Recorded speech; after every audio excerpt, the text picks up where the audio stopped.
One book, I think one book that really stands out amongst everything that I've read is Bryce Courtenay's The Power of One. And part of it may have been because, I met Bryce Courtenay as well at about the time that I read the book. And he was over here on an author's tour, and in my job on the radio station doing the breakfast show, I interviewed him. And then there was an author's lunch at the Intercontinental Hotel, and I was the MC for it. And I remember Bryce Courtenay stood up and spoke, and the whole room was entranced with his story. They were just spellbound. And I think that was the magic of the story that he told.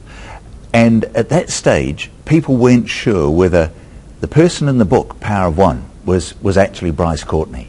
And it wasn't until he was here a year or so later that he actually let the cat out of the bag.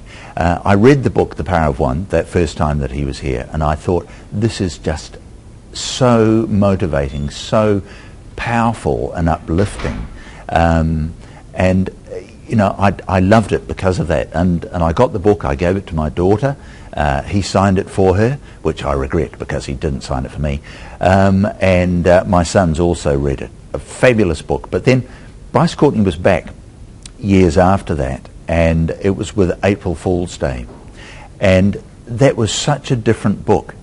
And the audience at that author's dinner expected him to stand up and make everybody laugh. Because a lot of them hadn't read April Fool's Day, but he would have had that room in tears. But then minutes later, they were just laughing. A wonderful storyteller, wonderful storyteller.